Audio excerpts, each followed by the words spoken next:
Pater Noster Santo Tomás. Exposición sobre la oración dominical, el Padre Nuestro. La oración dominical es la principal entre todas las oraciones. Pues tiene 5 cualidades que se requieren en la oración. Ya que la oración debe ser segura, recta, ordenada, devota y humilde. A. Segura, de modo que nos acerquemos con confianza al trono de su gracia, como se dice en Job 4,16. También con fe indeficiente, pues se dice en San 1,6, pide con fe, no dudando nada. Mas esta oración razonablemente es segurísima, pues ha sido compuesta por nuestro abogado, que es un sapientísimo postulador, en quien están todos los tesoros de la sabiduría, según se dice en Col 2,3, y del que dice la una de Yeí 2,1. Tenemos un abogado ante el Padre, a Jesucristo, el justo, por donde dice ese Cipriano en el libro de Oratione Dominica, ya que tenemos a Cristo como abogado ante el Padre por nuestros pecados, cuando pedimos por nuestros delitos, presentemos las palabras de nuestro abogado. Además parece más segura por el hecho de que él mismo que oye la oración con el Padre nos enseñó a orar, según aquello del Salmo 90,15, clamará a mí y yo le oiré. Por lo que dice ese Cipriano que es amistosa, familiar y devota oración el rogar al Señor, empleando su mismo lenguaje. De ahí que nunca se va uno de esta oración sin fruto, pues por ella se perdonan los pecados veniales, como dice ese Agustín. B. Nuestra oración debe ser también recta, de modo que el orante pida al Señor las cosas que le convienen. Pues el Damasceno dice, la oración es pedir a Dios las cosas convenientes. Muchas veces no es escuchada la oración porque se piden cosas inconvenientes, pedís y no recibís, porque pedís mal, San 4,3. Pues saber qué hay que pedir es muy difícil, porque es muy difícil saber qué se debe desear. Las cosas que se piden lícitamente, se desean también lícitamente. Y por eso dice el apóstol en Rom 8,26, pues no sabemos qué pedir según conviene. Y Cristo mismo es el doctor, pues a él corresponde enseñar qué nos conviene pedir. Pues los discípulos le dijeron, Señor, enséñanos a orar, LC 11,1. Por consiguiente, aquellas cosas que él mismo nos enseñó a pedir, se piden con toda rectitud. Por lo cual ese Agustín dice, si oramos recta y convenientemente, cualesquiera palabras que digamos, no diremos otra cosa que lo que hay en esta oración dominical. C. La oración debe ser ordenada, como el deseo, ya que la oración es intérprete del deseo. Y aquí el orden debido está en que al desear y orar prefiramos las cosas espirituales a las carnales, o lo material, las celestiales a las terrenas, según aquello de Mt 6,33, buscad primero el reino de Dios y su justicia, y todas las demás cosas se os darán por añadidura. Este orden nos enseñó el Señor a guardar en esta oración, en ella se piden en primer lugar las cosas celestiales y después las terrenas. D. La oración debe ser también devota, porque la unción de la devoción hace que el sacrificio de la oración sea acepto a Dios, según aquello del Sal 62,5-6, en tu nombre elevaré mis manos, llénese mi alma como de enjundia y de manteca. Mas la devoción con frecuencia se debilita por la prolijidad, por lo cual el Señor nos enseñó a evitar la superflua prolongación de la oración, diciendo, cuando oréis, no habléis mucho, Mt 6,7. Y ese Agustín dice aproba, esté lejos de la oración el hablar mucho, mas no falte la apelación intensa, si persevera la intención ferviente. De ahí que el Señor instituyera esta breve oración. Pero la devoción brota de la caridad, que es el amor de Dios y del prójimo, manifestados ambos en esta oración. Pues para insinuar el amor divino llamamos, Padre, a Dios, y para insinuar el amor al prójimo oramos en general por todos, diciendo, Padre nuestro y perdónanos nuestras ofensas, a lo cual nos dispone el amor del prójimo. La oración también debe ser humilde, según aquello del Sal 101,18, miró a la oración de los humildes, y en LC 18, del fariseo y el publicano, 18,9-14, y Judith, a ti siempre te agradó la oración de los humildes y de los mansos, JDT 9,16. Humildad que ciertamente se guarda en esta oración, pues la verdadera humildad se da cuando uno no presume nada de sus fuerzas, sino que espera impetrar todo del poder divino. 2. Nota además que la oración produce 3 bienes. A. En primer lugar, es eficaz y útil remedio contra los males. Pues libra de los pecados cometidos, tú perdonaste la impiedad de mi pecado, por esta impiedad, orará a ti todo santo, Sal 31,5-6. Así oró el ladrón en la cruz y obtuvo el perdón, porque, Jesús le dijo hoy estarás conmigo en el paraíso, LC 23,43. Así oró el publicano y bajó justificado a su casa, LC 18,13. Libra también del temor de los pecados que puedan sobrevenir y de las tristezas, ¿está triste alguno de vosotros? Que ore, con ánimo tranquilo, San 5,13. Libra también de las persecuciones y de los enemigos, en vez de amarme, hablaban mal de mí, mas yo oraba, Sal 108,4. B. En segundo lugar, es eficaz y útil para obtener todos los deseos, creed que recibiréis todo cuanto pidiereis al orar, MC 11,24. Y si no somos escuchados es porque no pedimos insistentemente, pues conviene orar siempre y no desfallecer, LC 18,1, o porque no pedimos lo que es más conveniente para la salvación, ese Agustín dice, es bueno el Señor que muchas veces no nos da lo que queremos, para darnos lo que preferiríamos. Y esto lo encontramos en ese Pablo, quien por 3 veces pidió que se le quitara el aguijón y no fue escuchado, 2 Ioar 12. en tercer lugar, es útil, porque nos familiariza con Dios. Suba mi oración como incienso en tu presencia, Sal 140,2. Dice, Padre. Nota aquí dos cosas, a saber, cómo sea Padre y qué le debemos por ser Padre. Se dice, Padre, por razón de la creación especial, porque nos creó a su imagen y semejanza, cosa que no imprimió en las otras criaturas inferiores. Él es tu Padre, el que te hizo y te creó, DT 32,6. Asimismo por razón del gobierno, o providencia. Pues aunque gobierne todas las cosas, a nosotros nos gobierna como a señores y a las otras cosas como a siervos. Tu providencia, Padre, gobierna todas las cosas, Sab 14,3, Eivid 12,18, y dispones de nosotros con gran consideración. E igualmente por razón de la adopción, porque a las otras criaturas las dio como regalos, mas a nosotros, la heredad, y esto, por ser hijos, pero sí hijos, también herederos. Dice el apóstol, no habéis recibido un espíritu de esclavitud en el temor, sino el espíritu de hijos adoptivos, con el cual clamamos Abba, Padre, Rom 8,15. Mas nosotros le debemos 4 cosas. Primero, el honor, si yo soy padre, ¿dónde está mi honor? Mal 1,6. Este consiste en 3 cosas. En la alabanza en cuanto Dios, el sacrificio de alabanza me honrará, Sal 49,23, la cual no debe ser solamente de boca, sino también con el corazón. Este pueblo me honra con los labios, pero su corazón está lejos de mí, Is 29,13.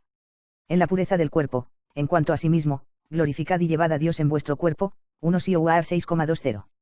En la equidad al juzgar al prójimo, el honor del rey ama la justicia, Sal 98,4. Segundo, debemos imitarle, porque es nuestro Padre. Padre me llamarás y no cesarás de seguirme. Lo cual se realiza de 3 modos, por el amor, sed imitadores de Dios, como hijos carísimos y caminad en el amor, F5,1. Esto debe estar en el corazón. Y en la misericordia, pues el amor debe ir acompañado de la misericordia, sed, pues, misericordiosos, LC 6,36, y esto debe verse en las obras. Y en la perfección, porque el amor y la misericordia deben ser perfectos, sed perfectos como vuestro Padre Celestial es perfecto, MT 5,48. Tercero, le debemos obediencia, mucho más obedeceremos al Padre de los Espíritus, Geb 12,9. Y esto por 3 motivos. Primero, por el dominio, pues Él es el Señor, haremos todo lo que dice el Señor y le obedeceremos, Ex 24,7. Segundo, por el ejemplo, porque su Hijo verdadero se hizo obediente al Padre hasta la muerte, como se dice en FLP 2, V8. Y tercero, por nuestra utilidad, bailaré ante el Señor, que me eligió, 2 de 6,21. Cuarto, debemos aceptar con paciencia sus castigos. Hijo mío, no desdeñes la instrucción del Señor, ni desfallezcas cuando te corrija. Pues el Señor corrige al que ama y se complace como un padre en su hijo. Piaro Ubi 3,11 a 12. Nuestro. Por aquí se ve que debemos 2 cosas a nuestro prójimo. Primero, el amor, pues son hermanos nuestros, ya que todos son hijos de Dios. Quien no ama a su hermano, al que ve, ¿cómo puede amar a Dios, a quien no ve? 1 y en 4,20. Item, respeto, porque son hijos de Dios. ¿Acaso no es el Padre de todos nosotros? ¿Acaso no nos creó Dios? ¿Por qué, pues, cada uno de vosotros desprecia a su hermano? Mal 2,10. Adelantándoos unos a otros a honraron, Rom 12,10. Y esto, por vuestro mismo provecho, porque Él se convirtió en causa de salvación eterna para todos los que le obedecen, Geb 5,9. Que estás en el cielo. Entre las cosas necesarias para el que ora vale mucho la confianza, que pida con fe, sin dudar nada, San 1,6.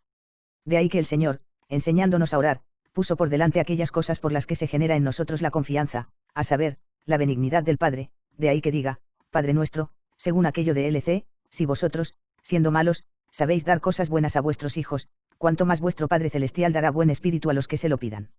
LC 11,13, y por la grandeza de su poder, por lo cual dice, que estás en el cielo. De ahí que el salmista diga, a ti, que habitas en el cielo, levanté mis ojos, Sal 122,1.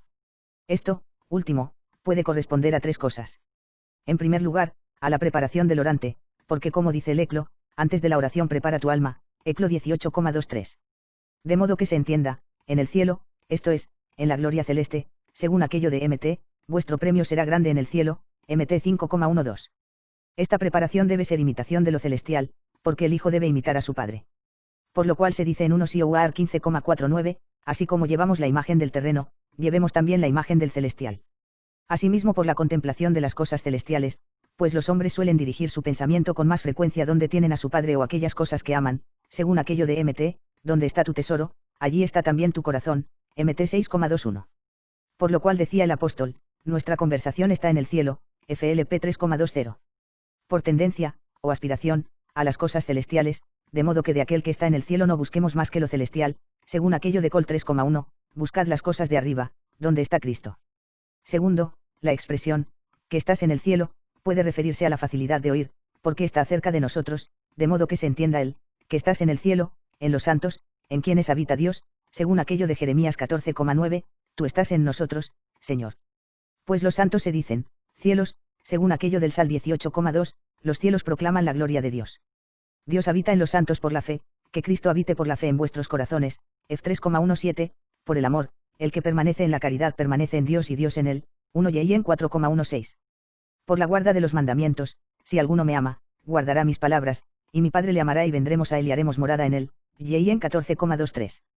Tercero, que estás en el cielo, puede referirse a la eficacia del que escucha, de modo que por el cielo, entendamos el cielo físico, no que Dios esté encerrado en el cielo corpóreo, según aquello del 2 re 8,27, el cielo y los cielos de los cielos no pueden encerrarte, sino para significar que Dios es clarividente en la observación, como quien mira desde lo alto, miró desde su excelso santuario, Sal 101,20, y que es sublime en poderío, según aquello del Salmo, el Señor estableció su sede en el cielo, Sal 101,19, y que es inalterable en la eternidad, según aquello del Salmo, mas tú permaneces para siempre, Sal 101,13, e igualmente, y tus años no tienen fin, y vid v 28.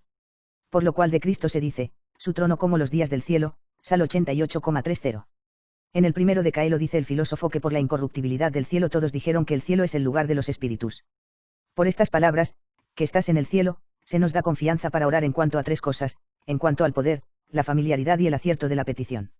A. El poder, pues se insinúa el de aquel a quien se pide, si se entiende por cielo el cielo físico. Puesto que aunque él no pueda ser comprendido por lugares corpóreos, según está escrito, yo lleno el cielo y la tierra, ya 23,24, sin embargo se dice que está en los cielos corpóreos para insinuar dos cosas, a saber, la grandeza de su poder y la sublimidad de su naturaleza. Lo primero va contra aquellos que dicen que todas las cosas ocurren por la necesidad del lado de los cuerpos celestes, según cuya opinión sería inútil pedir algo a Dios por la oración. Pero esto es una necedad, siendo así que se dice, en la Escritura, que Dios está en los cielos como Señor de los cielos y de las estrellas, según aquello del Sal 102,19, el Señor en el cielo ha establecido su trono. Lo segundo es contra aquellos que al orar se proponen e imaginan ciertas fantasías corpóreas. Se dice estar en el cielo para que por eso, que es lo más alto de las cosas sensibles, se manifieste la sublimidad divina, que sobrepuja todas las cosas, también los deseos y el entendimiento del hombre, por donde cuanto se pueda pensar o desear es menos que Dios. Por lo cual se dice en Job, he aquí el Dios grande, que supera nuestro conocimiento, 36,26, el Señor es excelso sobre todas las gentes, Sal 112,4, con quien habéis comparado a Dios. Is 40,18. B. La familiaridad de Dios, con nosotros, se manifiesta así por el cielo, se toman los santos. Puesto que por su sublimidad algunos dijeron que no se preocupa de las cosas humanas, debemos pensar que está cercano a nosotros, más aún, nos es íntimo, pues se dice que está en los cielos, esto es en los santos, según aquello del Salmo, los cielos proclaman la gloria de Dios, Sal 18,2, y tú estás en nosotros, Señor, ya 14,9. Esto da confianza a quienes oran en cuanto a dos cosas. Primero, en cuanto a proximidad de Dios, según aquello del Salmo, el Señor está cerca de los que le invocan, Sal 144,18. Por donde Mt dice, mas tú, cuando vayas a orar, entra en tu aposento, Mt 6,6, esto es, de tu corazón.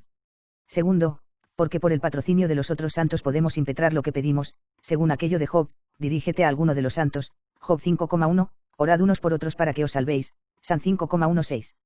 C. La oración recibe la idoneidad y el acierto por el hecho de decir, que estás en el cielo, en cuanto por los cielos se entienden los bienes espirituales y eternos, en los que consiste la bienaventuranza. Esto, por dos razones. Primera, porque por esto se excita nuestro deseo de las cosas celestiales. Pues nuestro deseo debe tender allí donde está nuestro Padre, ya que allí está nuestra heredad, buscad las cosas de allá arriba, Col 3,1, para una herencia inmarcesible, conservada en los cielos, 1p 1,4.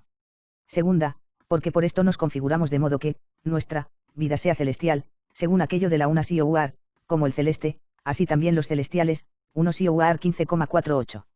Estas dos cosas, el deseo celeste y la vida celestial, confieren idoneidad para pedir, por ellas la oración resulta acertada. Primera petición. Santificado sea tu nombre.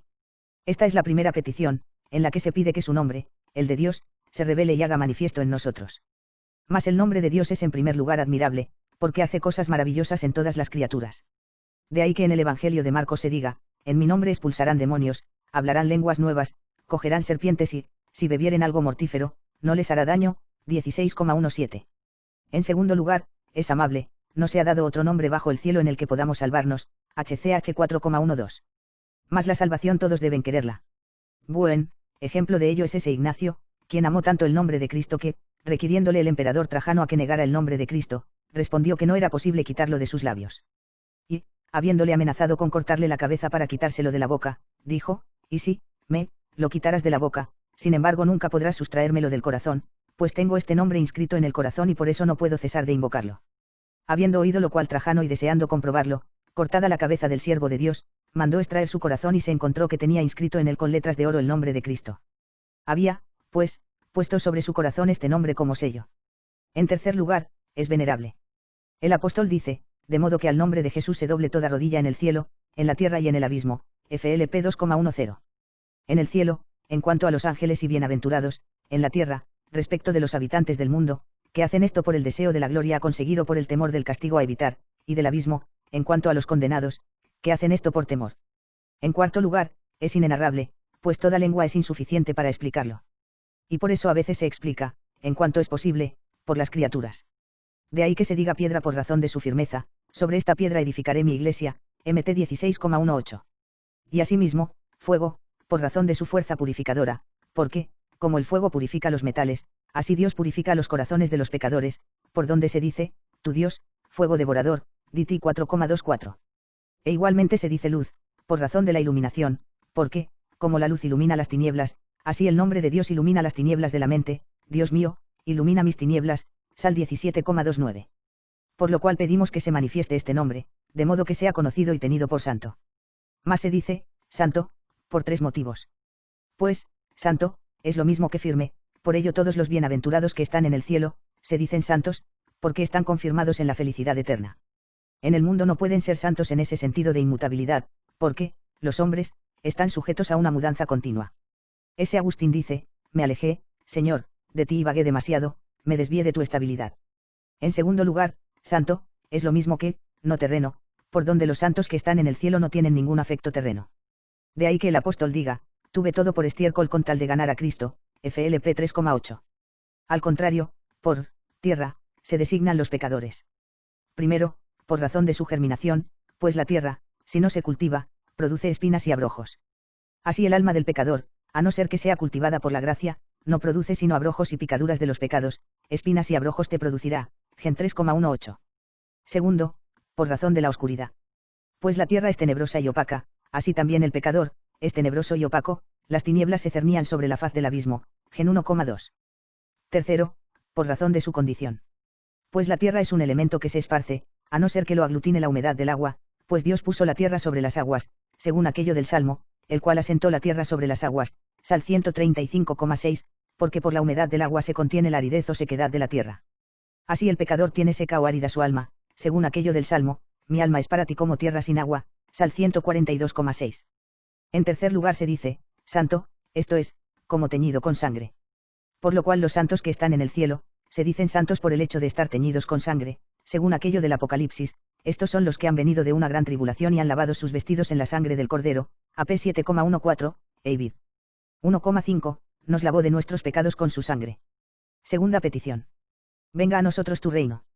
Según hemos dicho, el Espíritu Santo nos hace amar, desear y pedir rectamente, y produce en nosotros en primer lugar el temor, de Dios, por el que procuramos que sea santificado el nombre del Señor. Otro don es el don de piedad. La piedad propiamente es el afecto dulce y devoto al Padre y a todo hombre que está en la miseria. Así que, siendo Dios nuestro Padre, es claro que no solo debemos venerarle y temerle, sino que debemos tener para con él un afecto dulce y piadoso. Este afecto nos hace pedir que venga el reino de Dios. Vivamos piadosa y justamente en este mundo, aguardando la bienaventurada esperanza y la aparición gloriosa del gran Dios, Tit 2,12-13. Podría preguntarse, el reino de Dios siempre ha existido, ¿por qué, pues, pedimos que venga? Por eso hay que decir que esto se puede entender de tres modos. A. Primero, porque a veces el rey tiene solo el derecho del reino o del dominio, mas no está establecido su dominio del reino, pues aún no le están sujetos los ciudadanos del reino. Entonces, pues, aparecerá su reinado o dominio cuando se le sometan los ciudadanos del reino. Dios de suyo, por su naturaleza, es Señor de todo, y Cristo, en cuanto Dios y también en cuanto hombre, ha recibido de Dios el ser Señor de todas las cosas, le dio el poder, el honor y el reino, Dan 7,14. Tienen, pues, que estar sujetas a él todas las cosas. Mas esto hasta ahora no se da, sino que ocurrirá al fin, tiene que reinar él, hasta que ponga a todos sus enemigos bajo sus pies, 1 Sioar 15,25. Y por eso pedimos y decimos, venga, tu reino. Y esto en cuanto a tres cosas, a saber, que los justos se conviertan, que los pecadores sean castigados y que la muerte sea destruida. Pues los hombres se someten a Cristo de dos maneras, o voluntariamente o a la fuerza. Pues como la voluntad de Dios es tan eficaz que haya de cumplirse plenamente y Dios quiera que todas las cosas se sometan a Cristo, una de las dos cosas ocurrirá necesariamente, a saber, o que uno haga la voluntad de Dios, sometiéndose a sus mandamientos, cosa que hacen los justos, o que Dios haga su propia voluntad castigándolos, y esto hará con los pecadores y enemigos suyos. Esto ocurrirá al fin del mundo, hasta que ponga a tus enemigos por escabel de tus pies, Sal 109,1. Por esto a los santos les es dado procurar que venga el reino de Dios, a saber, que ellos mismos se sometan totalmente a él, pero para los pecadores es horrible, porque no se trata de otra cosa en la venida del reino de Dios, sino de que por voluntad de Dios se sometan a las penas eternas hay de los que desean el día de Dios. Am 5,18. Y con esto se destruye la muerte. Pues, siendo Cristo la vida, en su reino no puede haber muerte, la cual es contraria a la vida. Por eso se dice en la 1 Sioar, el último enemigo en ser destruido será la muerte, 1 Sioar 15,26. Esto tendrá lugar en la resurrección, reformará nuestro cuerpo humilde, configurado con su cuerpo glorioso, FLP 3,21. B. Segundo, el reino de los cielos se dice la gloria del paraíso. Y no es de extrañar, pues el reino no es otra cosa que el régimen. Mas allí el régimen es óptimo donde no hay nada contra la voluntad del que gobierna. Pero la voluntad de Dios es la salvación de los hombres, puesto que quiere que todos los hombres se salven, y esto se dará especialmente en el paraíso, donde no habrá nada contrario a la salvación del hombre, arrancarán de su reino todos los escándalos, MT 13,41. En este mundo hay muchas cosas contrarias a la salvación de los hombres. Así es que, cuando pedimos, venga a nosotros tu reino, pedimos ser partícipes del reino celestial y de la gloria del paraíso. Reino que a la verdad es muy deseable por tres motivos. Primero, por la justicia grande que hay en él, tu pueblo, todos justos, y 60,21. Pues aquí los malos están mezclados con los buenos, mas allí no habrá ningún malo, ningún pecador. Segundo, por la libertad perfectísima. Pues aquí no hay, total, libertad, aunque todos naturalmente la desean, mas allí la libertad será omnímoda contra toda esclavitud, la misma criatura se verá libre de la corrupción, Rom 8,21. Y no solo serán todos libres, sino que serán reyes, nos hiciste reino para nuestro Dios, AP 5,10. La razón de esto es que todos tendrán la voluntad misma de Dios, y Dios querrá lo que quieren los santos, y los santos lo que quiera Dios, por donde se cumplirá su voluntad con la de Dios. Y por eso reinarán todos, porque se cumplirá la voluntad de todos y el Señor será la corona de todos, aquel día el Señor de los ejércitos será corona de gloria y guirnalda de júbilo para el resto de su pueblo, Is 28,5. Tercero, por la abundancia admirable, el ojo no vio, oh Dios, sino tú, lo que has preparado a los que esperan en ti, Is 64,4. El que colma de bienes tus deseos, Sal 102,5. Y nota que el hombre encontrará en solo Dios todo más excelente y perfectamente que en todo aquello que se busca en el mundo. Si buscas el placer, lo encontrarás al máximo en Dios, si riquezas, allí encontrarás toda la opulencia, por la que son todas las riquezas, y así de lo demás. Dice, ese Agustín en las Confesiones, cuando el alma se prostituye lejos de ti, busca fuera de ti las cosas que, puras y límpidas, no encuentra sino cuando vuelve a ti. C. Tercer modo, porque a veces en este mundo reina el pecado. Y esto ocurre cuando el hombre está dispuesto de tal manera que enseguida sigue y secunda el apetito pecaminoso. El apóstol dice, no reine, pues, el pecado en vuestro cuerpo mortal, Rom 6,12, sino que debe reinar Dios en tu corazón, Sión, reinará tu Dios, y 7,7. Y esto ocurre cuando, el hombre, está dispuesto a obedecer a Dios y a guardar todos sus mandamientos. Por consiguiente, cuando pedimos que venga el reino, pedimos que no reine en nosotros el pecado, sino Dios. Por esta petición llegaremos a la bienaventuranza, de la cual se dice, bienaventurados los mansos, MT 5,4. Pues, según la primera explicación, por el hecho de que el hombre desea que Dios sea el Señor de todos, no se venga de la injuria que se le ha hecho, sino que se lo deja a Dios. Pues, si te vengares, no buscarías que venga su reino. Según la segunda explicación, si tú esperas su reino, esto es, la gloria del paraíso, no te debes preocupar si pierdes las cosas del mundo. E igualmente según la tercera explicación, si tú pides que Dios reine en ti y Cristo, habiendo sido el mansísimo, también tú debes ser manso, aprended de mí, que soy manso y humilde de corazón, MT 11,29. Llevasteis con alegría el despojo de vuestros bienes, Geb 10,34. Tercera petición. Hágase tu voluntad así en la tierra como en el cielo. El tercer don que obra en nosotros el Espíritu Santo se llama don de ciencia. Pues el mismo Espíritu Santo, no solo produce en los buenos el don de temor y el don de piedad, que es un dulce afecto a Dios, como hemos dicho, sino que también hace sabio al hombre. Y esto lo pedía David, diciendo, enséñame la bondad, la disciplina y la ciencia, Sal 118,66.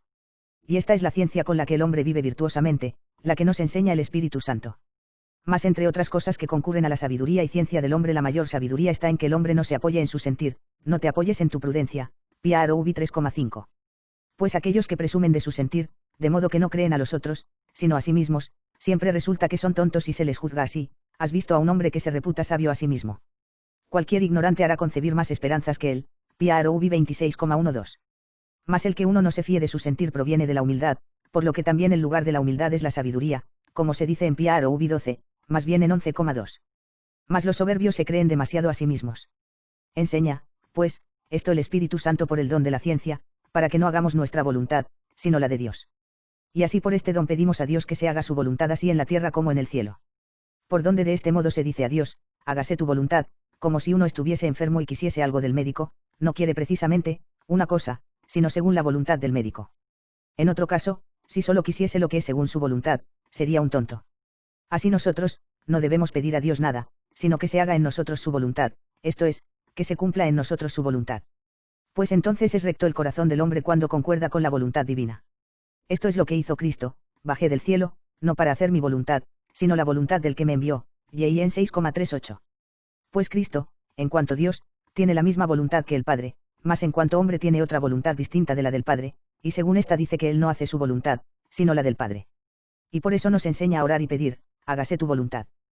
Pero, ¿qué es lo que se dice? ¿Acaso no se dice en el Salmo, hizo todo lo que quiso? Sal 113,3. Si hace todo lo que quiere en el cielo y en la tierra, ¿qué sentido tiene decir, hágase tu voluntad así en la tierra como en el cielo? A esto hay que decir que Dios quiere de nosotros tres cosas y nosotros pedimos que éstas se cumplan. Lo primero que Dios quiere de nosotros es que tengamos la vida eterna. Pues quien quiera que hace algo por un fin, quiere respecto de esa cosa aquello por lo que la hace. Mas Dios hizo al hombre no para nada, pues, como se dice en el Salmo, ¿acaso creaste en vano a todos los hijos de los hombres? Sal 88,48. Creó, pues, a los hombres por algo, mas no por los placeres sensibles, pues los brutos también los tienen, sino para que tengan vida eterna. Quiere Dios, pues, que el hombre posea la vida eterna. Cuando una cosa consigue el fin para el que fue hecha, se dice que se salva, mas cuando no lo consigue, se dice que esa cosa se pierde. Mas Dios hizo al hombre para la vida eterna. Cuando, pues, consigue la vida eterna, se salva, y esto es lo que quiere el Señor, esta es la voluntad de mi Padre, que me envió, que todo el que ve al Hijo y cree en él, tenga la vida eterna, y en 6,40. Esta voluntad ya se ha cumplido en los ángeles y en los santos que están en la patria, del cielo, porque ven a Dios y lo conocen y gozan de él. Mas nosotros deseamos que, así como la voluntad de Dios se ha cumplido en los bienaventurados que están en el cielo, se cumpla también en nosotros, que estamos en la tierra. Y esto pedimos al decir, hágase tu voluntad, en nosotros, que estamos en la tierra, como en los santos que están en el cielo. ¿Ve? Otra voluntad de Dios respecto de nosotros es que guardemos sus mandamientos. Pues cuando uno desea algo, no solo quiere aquello que desea, sino todas aquellas cosas por las que se llega a ello, así como el médico para conseguir la salud quiere también la dieta, la medicina y cosas por el estilo. Mas Dios quiere que tengamos la vida eterna. Si quieres entrar en la vida eterna, guarda los mandamientos, MT 19,17. Quiere, pues, que guardemos los mandamientos, este es vuestro culto razonable, ROM 12,1, Eivid. V2 que sepáis discernir cuál sea la voluntad de Dios, buena, agradable y perfecta. Buena, porque es útil, yo soy el Señor, que te enseño lo útil, Is 48,17. Agradable, para el amante, pues, aunque para los otros no sea grata, sin embargo es deleitable para el amante, ha nacido la luz para el justo, y la alegría para los rectos de corazón, Sal 96,11. Perfecta, porque es honesta, sed perfectos, como vuestro Padre Celestial es perfecto, MT 5,48. Así pues, cuando decimos, hágase tu voluntad, pedimos cumplir los mandamientos de Dios. Esta voluntad de Dios se realiza, ya, en los justos, pero en los pecadores, aún no. Los justos se designan por el cielo, y los pecadores, por la tierra. Pedimos, pues, que se cumpla la voluntad de Dios así, en la tierra, esto es, en los pecadores, como en el cielo, esto es, en los justos. Mas es de notar que por él, mismo, modo de hablar se nos da una doctrina. Pues no dice, haz, ni tampoco, hagamos, sino que dice, hágase tu voluntad, porque para la vida eterna son necesarias dos cosas, a saber, la gracia de Dios y la voluntad del hombre, y, aunque Dios haya hecho al hombre sin el hombre, sin embargo no le justifica sin él. Dice ese Agustín Superior, quien te creó sin ti, no te justificará sin ti, porque quiere que el hombre coopere, convertíos a mí y yo me convertiré a vosotros, Zac 1,3, Y el apóstol en la 1 Sioar, por la gracia de Dios soy lo que soy, y su gracia no ha sido estéril en mí, 1 Sioar 15,10. No presumas pues de ti mismo, sino confía en la gracia de Dios, ni seas negligente, sino aporta tu esfuerzo. Por eso no dice, hagamos, no sea que pareciese que la gracia de Dios no hace nada, ni dice, haz, no parezca que nuestra voluntad y esfuerzo no hacen nada, sino que dice, hágase, con la gracia de Dios, aplicado, también, nuestro interés y esfuerzo. C. Lo tercero que Dios quiere de nosotros es que el hombre sea restablecido al estado y dignidad en que fue creado el primer hombre, la cual fue tanta, que el espíritu y el alma no sentían ninguna repugnancia del cuerpo y de la sensibilidad. Mientras el alma estuvo sujeta a Dios, la carne estuvo de tal manera sujeta al espíritu que no sintió ninguna corrupción de muerte o de enfermedad ni de las otras pasiones. Mas desde el momento que el espíritu y el alma, situada entre Dios y la carne, se rebeló contra Dios por el pecado, entonces el cuerpo se rebeló contra el alma, entonces comenzó a sentir la muerte y las enfermedades y la continua rebelión de la sensualidad contra el espíritu. Veo en mis miembros otra ley, que repugna a la ley de mi mente, Rom 7,23, la carne desea contra el espíritu y el espíritu contra la carne, Gal 5,17. Y así hay una guerra continua entre la carne y el espíritu, y el hombre se deteriora continuamente por el pecado. La voluntad de Dios es, pues, que el hombre sea restituido al estado primero, de modo que no haya nada en la carne contrario al espíritu. Esta es la voluntad de Dios, vuestra santificación, 1 Tes 4,3.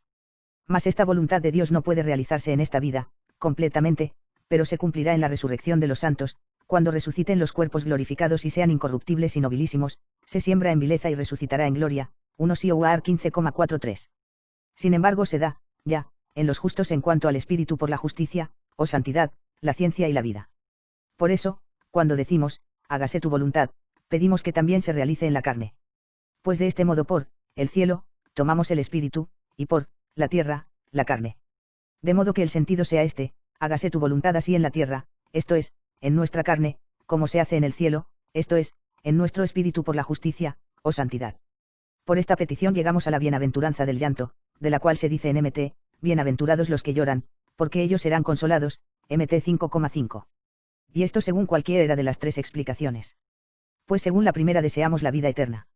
Por lo cual somos inducidos al llanto, ay de mí, que mi destierro sea prolongado. Sal 119,5. Este deseo de los santos es tan vehemente que por él desean la muerte, la cual de suyo se rehuye, y es tal nuestra confianza que preferimos desterrarnos del cuerpo y vivir junto a Dios, 2 Ioar 5,8. E igualmente según la segunda explicación, los que guardan los mandamientos viven en el llanto, porque, aunque sean dulces para el alma, sin embargo son amargos para la carne, que continuamente es macerada, al ir, y van llorando, en cuanto a la carne, al volver, vuelven cantando, en cuanto al alma, cf. Sal 126,8. Y asimismo según la tercera explicación se da el llanto por la guerra que hay continuamente entre la carne y el espíritu. Pues no puede menos de ocurrir que el alma sea lastimada por la carne al menos por los pecados veniales, y por ello, para expiarlos, vive en el llanto, lavaré todas las noches, esto es, las oscuridades del pecado, mi lecho, esto es, mi conciencia, Sal 6,7. Y quienes así lloran, llegan a la patria, a la cual Dios nos lleve. Cuarta petición. Danos hoy nuestro pan de cada día. Muchas veces ocurre que uno por su gran ciencia y sabiduría se hace tímido, y por ello necesita la fortaleza del corazón, no sea que sucumba en las necesidades, el que da fuerza al cansado y a los que no son les acrecienta la fortaleza y el vigor, Is 40,29. Mas esta fortaleza la da el Espíritu Santo, entró en mí el Espíritu, y me afirmó sobre mis pies, Ez 2,2. Esta fortaleza que da el Espíritu Santo es tal que el corazón del hombre no desfallezca por el temor, de la falta, de las cosas necesarias, sino que cree firmemente que Dios le proporcionará todas las cosas que le sean necesarias. Y por eso, el Espíritu Santo, que da esta fortaleza, nos enseña a pedir a Dios, el pan nuestro de cada día dánoslo hoy. De ahí que se llame espíritu de fortaleza. Más es de saber que en las tres peticiones precedentes se piden cosas espirituales, que tienen su incoación en este mundo, mas no se perfeccionan sino en la vida eterna. Pues cuando pedimos que sea santificado el nombre de Dios, pedimos que se conozca la santidad de Él, cuando pedimos que venga su reino, pedimos ser partícipes de la vida eterna, y cuando rogamos que se haga la voluntad de Dios, pedimos que se cumpla su voluntad en nosotros. Cosas todas que, aunque se incoen en este mundo, sin embargo no pueden tenerse perfectamente a no ser en la vida eterna. Por ello fue necesario pedir algunas cosas necesarias que pudiesen tenerse perfectamente en la vida presente. De ahí que el Espíritu Santo enseñó a pedir cosas necesarias para la vida presente, que se tienen aquí perfectamente. Al mismo tiempo también para manifestar que también Dios nos provee de las cosas temporales. Y esto es lo que dice, el pan nuestro de cada día dánoslo hoy. En cuyas palabras por lo demás nos enseñó a evitar 5 pecados que suelen acontecer por el deseo de las cosas temporales. El primer pecado es que el hombre, por el apetito desmedido pide aquellas cosas que exceden su estado y condición, no contento con aquellas que le convienen, así como siendo soldado, no desea el traje de soldado, sino el de conde, y si es clérigo, no desea el de clérigo, sino cual el de obispo. Y este vicio retrae a los hombres de las cosas espirituales, en cuanto que su deseo se apega demasiado a las cosas temporales. Mas el Señor nos enseñó a evitar este vicio, enseñándonos a pedir solamente el pan, esto es, las cosas necesarias para la vida presente según la condición de cada uno, cosas todas que se entienden bajo el nombre del pan. Por donde no nos enseñó a pedir cosas delicadas, ni diversas, ni exquisitas, sino el pan, sin el cual no puede transcurrir la vida del hombre, por ser común para todos, el principio de la vida del hombre el pan y el agua, Eclo 29,28. Y el apóstol dice, teniendo el alimento y con que cubrirnos, estemos contentos, 1 Tim 6,8. El segundo vicio es que algunos molestan y defraudan a otros en la adquisición de las cosas temporales. Este vicio es tan pernicioso porque es difícil restituir los bienes usurpados. Pues según ese Agustín no se perdona el pecado si no se restituye lo robado. Y el Señor nos enseñó a evitar este vicio enseñándonos a pedir nuestro pan, no el ajeno. Pues los ladrones no comen su pan, sino el ajeno. El tercero es la preocupación superflua, o excesiva. Pues hay algunos que nunca están contentos con lo que tienen, sino que siempre quieren más. Lo cual es desmesurado, porque el deseo debe moderarse según la necesidad, no me des riquezas ni pobreza, sino lo necesario para mi sustento, Piaro Ubi 30,8. Y el Señor nos amonestó a evitar esto, diciendo, el pan nuestro de cada día, esto es, de un día o de un tiempo, o temporada. Lo cuarto es la voracidad desmesurada. Pues hay algunos que quieren consumir en un día tanto como lo que sería suficiente para muchos días, y estos no piden el pan cotidiano, sino el de 10 días. Y por el hecho de consumir mucho, les ocurre que consumen todo, pasando el tiempo en beber y comer a escote, se arruinarán, Piaro Ubi 23,21. El obrero borracho no se enriquecerá, Eclo 19,1. El quinto vicio es la ingratitud. Pues cuando uno se ensoberbece por las riquezas y no reconoce que lo que tiene viene de Dios, es una cosa muy mala, pues todo lo que tenemos, sea lo espiritual, sea lo temporal, proviene de Dios, todas las cosas son tuyas, de tus manos las hemos recibido, 1 Cron 29,14. De Inas, también, nuestro pan, para que sepamos que todas nuestras cosas son de Dios. Y en cuanto a esto tenemos una prueba, porque a veces uno tiene muchas riquezas y no saca de ellas ningún provecho, sino daño espiritual y temporal. Pues algunos perecieron por las riquezas. Hay también otro mal que vi bajo el sol, y a la verdad frecuente entre los hombres. Un hombre a quien Dios dio riquezas, hacienda y honra y que no le falta nada de cuanto desea, pero Dios no le concedió la facultad para que coma de ello, sino que un extraño lo devora, Ecl 6,1. E igualmente, Ibid 5,12, hay riquezas, acumuladas para mal de su Señor. Debemos, pues, pedir que nuestras riquezas no sean de provecho. Y esto es lo que pedimos cuando decimos, de Inas nuestro pan, esto es, haz que las riquezas no sean útiles. Su pan se convertirá en hiel de áspides dentro de sus entrañas. Vomitará las riquezas que devoró, y de su vientre se las sacará Dios, Job 20,14-15. Se da otro vicio en las cosas de este mundo, a saber, la preocupación excesiva. Pues hay algunos que se preocupan, ya, hoy por las cosas temporales futuras hasta de un año, y quienes tienen esto, tal preocupación, nunca descansan, no estéis preocupados, diciendo, ¿qué comeremos, o qué beberemos, o con qué nos cubriremos? Mt 6,31. Y por eso el Señor nos enseña a pedir que se nos dé hoy nuestro pan, esto es, las cosas que no son necesarias para el tiempo presente. Mas hay otro pan doble, a saber, el sacramental y el de la palabra de Dios. Pedimos, pues, nuestro pan sacramental, que se confecciona a diario en la Iglesia, de modo que, como lo recibimos en el sacramento, así también se nos dé para la salvación. Yo soy el pan vivo que descendí del cielo, y en 6,51, el que, lo, come y bebe indignamente, come y bebe su propia condenación, 1 Sioar 11,29. Asimismo el otro pan es la palabra de Dios, no solo de pan vive el hombre, sino de toda palabra que sale de la boca de Dios, Mt 4,4. Pedimos, pues, que nos dé el pan, esto es, su palabra. Por él recibe el hombre la bienaventuranza, que es el hambre de la justicia, o santidad. Pues después que se tienen las cosas espirituales, se desean, aún, más, y de este deseo nace el hambre, y del hambre, la saciedad de la vida eterna. Quinta petición. Y perdónanos nuestras deudas así como nosotros perdonamos a nuestros deudores. Hay algunos que tienen una gran sabiduría y fortaleza, y, por confiar demasiado en su virtud, no hacen sabiamente lo que hacen, ni llevan a buen término lo que intentan, los proyectos se robustecen con los consejos, Piaro Ubi 20,18. Mas es de notar que el Espíritu Santo, el cual da la fortaleza, da también el consejo. Pues todo buen consejo sobre la salvación de los hombres proviene del Espíritu Santo. Mas entonces necesita el hombre el consejo, cuando se halla en la tribulación, como necesita uno el consejo de los médicos cuando está enfermo. Por lo cual el hombre, estando enfermo por el pecado, debe procurar consejo, para curarse. Más que el pecador necesite consejo se ve por Dan 4,24, donde se dice, que mi consejo, oh rey, sea de tu agrado. Redime tus pecados con limosnas. Por consiguiente, un consejo óptimo contra los pecados es la limosna y la misericordia. Y por eso el Espíritu Santo enseña a los pecadores a pedir y suplicar: perdónanos nuestras deudas. Mas le debemos a Dios aquello que le hemos quitado de su derecho. Ahora bien, es derecho de Dios el que hagamos su voluntad, prefiriéndola a nuestra voluntad. Quitamos, pues, a Dios su derecho cuando preferimos nuestra voluntad a la suya, y eso es el pecado. Los pecados, pues, son nuestras deudas. Es, pues, consejo del Espíritu Santo que pidamos a Dios el perdón de los pecados, y por eso decimos: perdónanos nuestras deudas. Mas en estas palabras podemos considerar tres cosas. Lo primero es por qué se hace esta petición; lo segundo, cuándo se cumple; lo tercero, qué es lo requerido por nuestra parte para que se cumpla.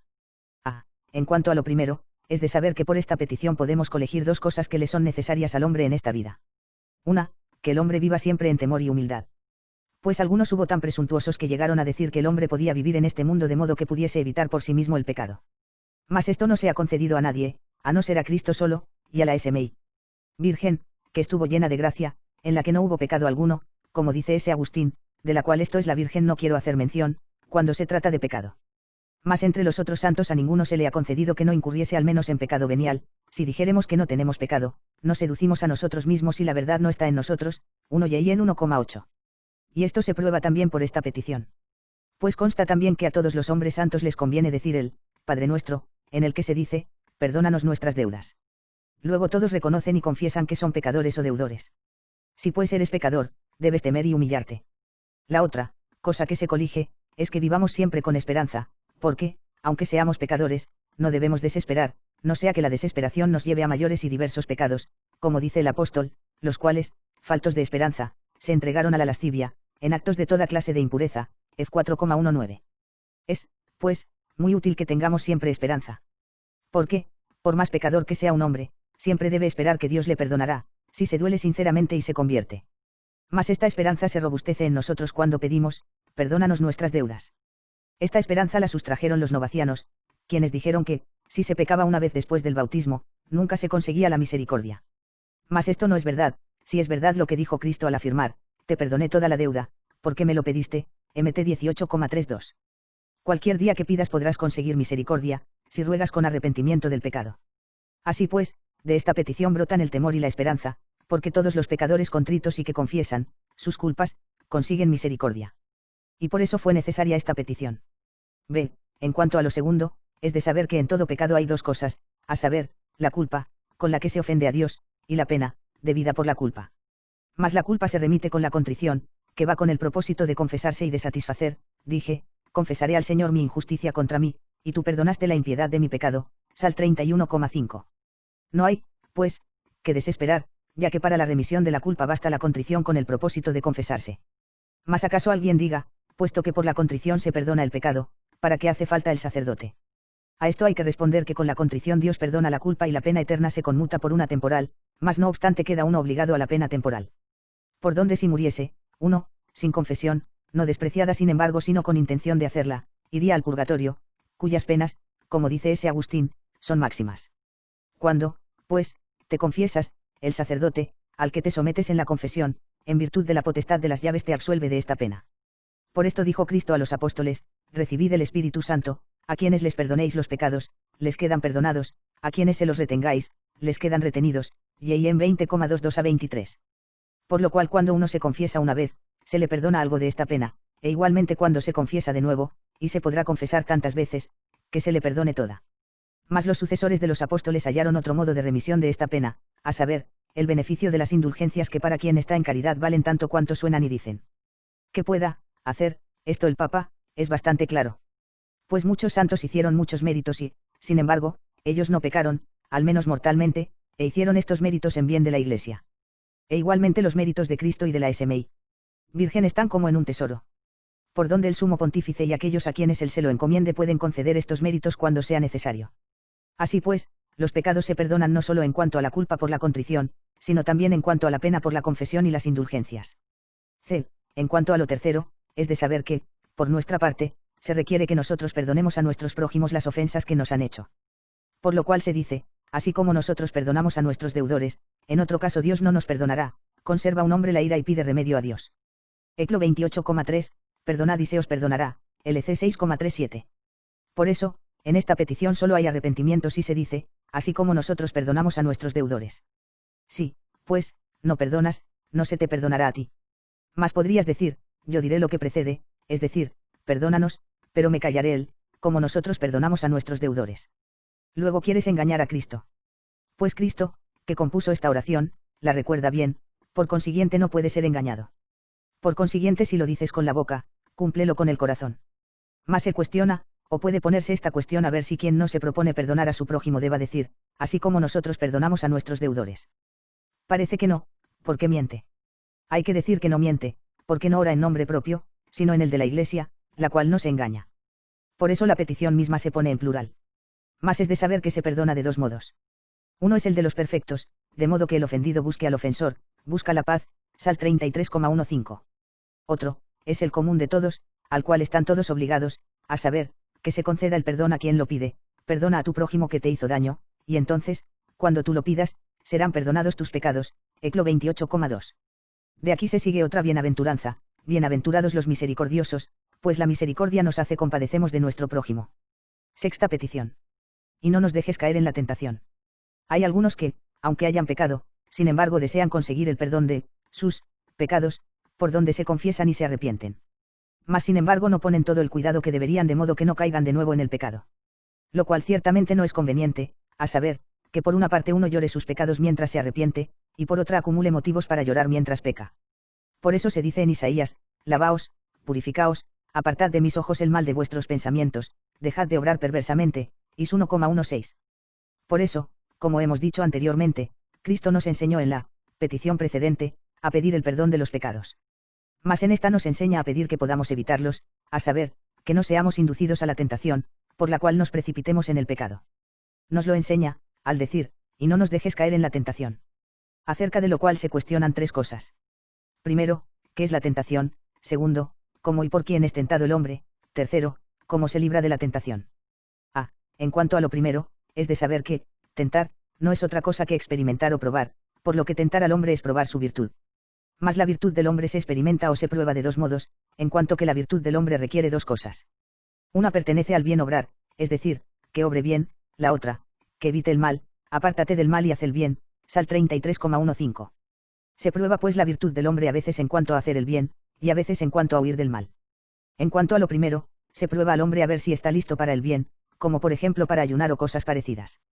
Pues entonces es grande tu virtud cuando estás pronto para el bien. Y de este modo prueba Dios a veces al hombre, no porque se le oculte la virtud del mismo, sino para que la conozcan todos y sea puesto como ejemplo para todos. Así tentó Dios a Abraham, Gen 22, y a Job. Y por eso Dios muchas veces envía tribulaciones a los justos para que, al sufrirlas pacientemente, aparezca su virtud, y progresen en ella. Os tienta el Señor vuestro Dios para que se vea claramente a ver si lo amáis o no. Dit 13,3. Así, pues, tienta Dios, provocando al bien. En cuanto a lo segundo, se prueba la virtud del hombre induciéndole al mal. Y entonces, si resiste bien y no consiente, su virtud es grande, mas si sucumbe a la tentación, su virtud es nula. De este modo nadie es tentado por Dios, porque, como dice Santiago, Dios no intenta ningún mal, pues él no tienta a nadie, San 1,13. B. Mas el hombre es tentado por su propia carne, por el diablo y por el mundo. A. Por la carne, es tentado, de dos modos. Primero, porque la carne instiga al mal, pues la carne siempre busca sus deleites, esto es, los carnales, en los que muchas veces hay pecado. Pues el que se detiene en las delectaciones carnales, descuida las espirituales, cada uno es tentado por su concupiscencia, San 1,14. En segundo lugar la carne tienta retrayendo del bien. Pues el espíritu de suyo siempre se deleita en los bienes espirituales, mas la carne, agravante, o que tira para abajo, impide el espíritu, un cuerpo caraptaval vuelve pesada el alma, Sab 9,15, me deleito en la ley de Dios según el hombre interior, pero advierto otra ley en mis miembros, que lucha contra la ley de mi mente y me esclaviza a la ley del pecado, que está en mis miembros, Rom 7,22. Esta tentación, la de la carne, es muy grave, porque nuestro enemigo, la carne, está conglutinado con nosotros, y, como dice Boecio, ninguna peste es más eficaz para dañar que el enemigo familiar. Y por eso hay que vigilar frente a ella, vigilad y orad para que no caigáis en la tentación, MT 26,41. B. El diablo tienta fortísimamente. Porque después que la carne ha sido dominada, se levanta otro, enemigo, a saber, el diablo, contra el cual tenemos una gran batalla. El apóstol dice, no es nuestra lucha contra la carne y la sangre, sino contra los principados y potestades, contra los dominadores de este mundo tenebroso, F6,12. Por lo cual y señaladamente se le llama, el tentador, no sea que acaso os tiente el que tienta, una tes 3,5. En sus tentaciones procede con una gran astucia. Pues él, como buen caudillo del ejército que asedia una fortaleza, considera los lados flacos de aquel a quien quiere impugnar y le tienta por aquella parte por la que el individuo es más débil. Y por ello le tienta con relación a aquellos vicios a los que los hombres, dominada la carne, por el demonio, están más inclinados, como la ira, la soberbia y otros vicios espirituales. Vuestro adversario el diablo, como león rugiente, ronda buscando a quien devorar, 1p 5,8. Dos cosas hace el diablo al tentar. Pues no propone inmediatamente algún mal aparente a aquel a quien tienta, sino algo que tenga apariencia de bueno, por lo menos para que al principio mismo por ello le aparte un poco de su propósito principal, y, una vez desviado por poco que sea, después le sea más fácil inducirle al pecado. El apóstol dice, el mismo Satanás se transfigura en ángel de luz, 2 Ioar 11,14. Después, cuando le ha inducido al pecado, lo amarra de tal manera que no le permite levantarse de los pecados, los nervios de sus muslos están entrelazados, Job 40,17. Así pues, el diablo hace dos cosas, pues engaña y retiene en el pecado al engañado. C. Mas el mundo tienta doblemente. Primero, por el deseo desmesurado de las cosas temporales. El apóstol dice, la raíz de todos los males es la codicia, 1 Tim 6,10. Segundo, aterrorizando por los perseguidores y los tiranos, también nosotros estamos envueltos por las tinieblas, Job 37,19, todos los que quieren vivir piadosamente en Cristo, padecerán persecución, 2 Tim 3,12, no temáis a los que matan el cuerpo, MT 10,28. C. Así pues, queda claro que es la tentación, cómo es tentado el hombre y por quién. Resta por ver cómo se libere el hombre. Acerca de lo cual es de saber que Cristo nos enseña a rogar no para que no seamos tentados, sino para que no caigamos en la tentación, literalmente, seamos inducidos en la tentación. Pues si el hombre vence la tentación, merece la corona, y por eso se dice en Santiago, hermanos míos, tened por sumo gozo el veros envueltos en toda clase de tentaciones, San 1,2, y, el eclo, hijo, si te acercas al servicio de Dios, prepara tu alma para la tentación, eclo 2,1, e igualmente San 1,12, dichoso el hombre que soporta la tentación, porque una vez que haya sido probado, recibirá la corona de la vida. Y por eso nos enseña a pedir que no seamos inducidos, o caigamos, en la tentación por el consentimiento. Que no os sorprenda tentación, ninguna, a no ser humana, 1 Ioar 10,13. Pues ser tentado es humano, pero consentir es diabólico. ¿Mas acaso induce Dios al mal? Pues dice, no nos induzcas en la tentación. Respondo que Dios se dice, inducir al mal, permitiendo, a saber, en cuanto retira al hombre la gracia por causa de sus muchos pecados, retirada la cual, el hombre se precipita en el pecado. Y por eso cantamos en el Salmo, cuando desfallezca mi vigor, no me abandones, Señor, Sal 70,9. Mas rige al hombre por el fervor de la caridad, para que no sea inducido a la tentación, porque cualquiera caridad, por pequeña que sea, puede resistir a cualquier pecado, las muchas aguas no pudieran extinguir la caridad, Canto 8,7. E igualmente, por la luz del entendimiento, con el cual nos instruye acerca de las cosas a practicar, porque, como dice el filósofo, todo el que peca es ignorante. En el Salmo se dice, te daré inteligencia y te instruiré, Sal 31,8. Esto, mismo, pedía David, que decía, ilumina mis ojos, para que nunca me duerma en la muerte, no sea que alguna vez diga mi enemigo, he podido contra él, Sal 12,4 a 5. Mas esto lo tenemos por el don de entendimiento. Y porque cuando no consentimos en la tentación, conservamos el corazón limpio, del cual dice MT 5,8, bienaventurados los limpios de corazón, porque ellos verán a Dios. Así que por esto llegamos a la visión de Dios, a la cual Él nos lleve. Séptima petición. Mas líbranos del mal. Amén. Anteriormente nos enseñó el Señor a pedir el perdón de los pecados y cómo podemos evitar las tentaciones. Aquí nos enseña a pedir la preservación de los males. Esta petición es general contra todos los males, a saber, los pecados, las enfermedades y las aflicciones, como dice ese Agustín. Pero como acerca del pecado y de la tentación hemos tratado, ya, habremos de hablar, ahora, de los otros males, esto es, de las adversidades y aflicciones todas de este mundo, de las cuales el Señor libra de 4 modos. Primero, para que no nos sobrevenga la aflicción. Mas esto raramente ocurre, pues los santos son afligidos en este mundo, porque, como se dice en 2 Tim, todos los que quieren vivir piadosamente en Cristo Jesús, padecerán persecución, 3,12. Sin embargo, Dios a veces concede a alguno el no ser afligido por el mal, a saber, cuando le sabe impotente y que no puede resistir, como el médico que no da medicinas fuertes al enfermo débil, he aquí que he puesto ante ti una puerta abierta que nadie puede cerrar, pues tienes poca fuerza, AP 3,8. Mas en la patria, celeste, esto será lo general, pues nadie será afligido allí, de 6 tribulaciones a saber, de la vida presente, definida por 6 edades te librará, y en la séptima no te tocará el mal, Job 5,19, ya, no tendrán hambre ni sed, AP 7,16. Segundo, libra cuando consuela en las aflicciones. Pues si Dios no consolase, el hombre no podría sobrevivir, estuvimos agobiados en exceso, sobre nuestras fuerzas, 2 Ioar 1,8, Eivid 7,6, pero Dios, que consuela a los humildes, nos consoló, según la multitud de los dolores de mi corazón, así, tus consuelos alegraron mi alma, Sal 93,19. Tercero, porque les proporciona tantos bienes a los afligidos, que echan en olvido los males, tras la tempestad produces la calma, Tab 3,22. Así pues, no hay que temer las aflicciones y tribulaciones de este mundo, pues se toleran fácilmente tanto por el consuelo con que van mezcladas como por su brevedad. Dice el apóstol, lo que al presente es breve y momentáneo de nuestra tribulación, produce en nosotros un incalculable y sublime tesoro eterno de gloria, 2 Ioar 4,7. Porque por esta se llega a la vida eterna. Cuarto, porque la tentación y la tribulación se convierten en bien, por eso no dice, líbranos de la tribulación, sino, del mal. Porque las tribulaciones para los santos son, su, corona, de ahí el que se gloríen de las tribulaciones. El apóstol dice, mas no solo, eso, sino que nos gloriamos en las tribulaciones, sabiendo que la tribulación produce la paciencia, Rom 5,3. En el tiempo de la tribulación perdonas los pecados, Tab 3,13. Dios, pues, libra al hombre del mal y de las tribulaciones, convirtiéndolas en, su, bien, lo cual es signo de la sabiduría máxima, pues es propio del sabio ordenar el mal al bien, y esto se verifica por la paciencia que se tiene en las tribulaciones. Pues las demás virtudes se sirven de los bienes, más la paciencia, de los males. Y por eso solo es necesaria en los males, esto es, en las adversidades, la prudencia del hombre se conoce en la paciencia, Piaroubi 19,11.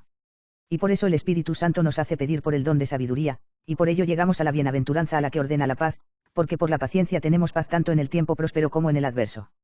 Y por eso los pacíficos se llaman hijos de Dios, los cuales son semejantes a Dios, porque así como a Dios nada le puede hacer daño, tampoco a ellos, ni las cosas prósperas ni las adversas. Por eso, bienaventurados los pacíficos, porque serán llamados hijos de Dios, MT 5,9. Amén, es la confirmación universal de todas las peticiones. Exposición sintética de la oración del Padre Nuestro. Para explicarlo sumariamente, o sintetizarlo, es de saber que en la oración dominical están contenidas todas las cosas que se desean y todas las que se rehuyen. Mas entre todas las deseables aquello se desea más que se ama más, y esto es Dios, y por eso en primer lugar pides la gloria de Dios cuando dices, santificado sea tu nombre. De Dios además han de desearse tres cosas, relativas a ti. Lo primero es que llegues a la vida eterna, y esto es lo que pides cuando dices, venga a nosotros tu reino. Lo segundo es que cumplas la voluntad de Dios y su justicia, y esto es lo que pides cuando dices, hágase tu voluntad así en la tierra como en el cielo. Lo tercero es que tengas las cosas necesarias para la vida, y esto pides cuando dices, deínas hoy el pan nuestro de cada día. De estas tres cosas dice el Señor en MT 6,33, ante todo buscad el reino de Dios, en cuanto a lo primero, y su justicia, en cuanto a lo segundo, y todas estas cosas se os darán por añadidura, en cuanto a lo tercero. Mas las cosas que hay que evitar y rehuir son aquellas que son contrarias al bien. Pero el bien ante todo deseable es cuádruple, como hemos dicho. El primero es la gloria de Dios, y este no tiene ningún contrario, si pecares, ¿en qué le dañarás? Si obras justamente, ¿qué le darás? Job 35,6. Pues la gloria de Dios resulta del mal, en cuanto castiga, y del bien, en cuanto remunera. El segundo bien es la vida eterna, y contrario a este bien es el pecado, porque por el pecado se pierde, y por eso para suprimir esto decimos, perdónanos nuestras deudas, así como nosotros perdonamos a nuestros deudores. El tercer bien es la justicia, o santidad, y las buenas obras, y contrario a esto es la tentación, porque las tentaciones nos impiden obrar el bien, y para suprimir esto pedimos, y no nos dejes caer en la tentación. El cuarto bien son los bienes necesarios, y contrarios a este son las adversidades y tribulaciones, y para suprimir esto pedimos, mas líbranos del mal. Amén.